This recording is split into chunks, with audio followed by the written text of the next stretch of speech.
Elle est pas magnifique, cette échinacée pourpre d'une dizaine de centimètres, sur sa tige épaisse et ramifiée et un petit peu velue, avec des feuilles ovales, lancéolées, donc plus larges à la base, qui finissent en pointe. Et bonne nouvelle en plus parce qu'elle se consomme de la tige, à la racine même, et jusqu'à la fleur. C'est pour moi la plante par excellence de l'immunité. Et d'ailleurs, je l'associerai éventuellement en tisane avec l'origan. Pour leurs vertus antivirales et bactériennes. Et puis aussi, elles sont aussi en symbiose, on va dire, hein, donc en synergie pour tout ce qui va être anti-inflammatoire, notamment dans les cas d'allergie, hein, puisque l'allergie est une inflammation. La tige, les feuilles ainsi que la fleur, mais quel dommage, se font sécher à des fins de tisane 3 fois par jour, sans risque ni contre-indication.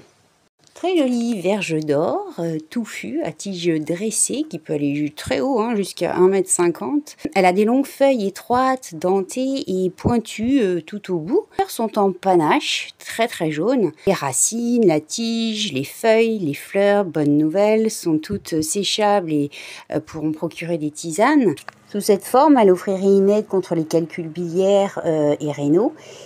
Et comme elle est antimycosique, également une bonne solution au cas de candidose, ainsi que pendant les épisodes de gastro-entérite.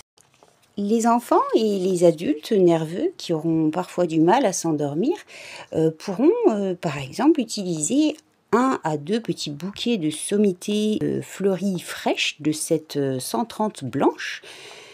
Et sans faire, eh bien, pourquoi pas une infusion du soir. Alors pour la reconnaître, c'est très simple, ces feuilles du bas sont 2 fois plus longues que celles du haut et elles poussent toutes le long en fait de manière opposée, le long d'une tige creuse.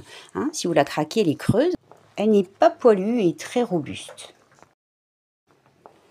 La coréopsis lancéolée est plus ornementale en fait que sauvage. Elle pousse en petit arbuste et puis sur chaque tige, va pousser une seule fleur d'un jaune assez prononcé comme du safran. Elles n'auront pas de propriétés particulières au point de vue médicinal, mais par contre, c'est vrai qu'elles ornent très très joliment les préparations alimentaires.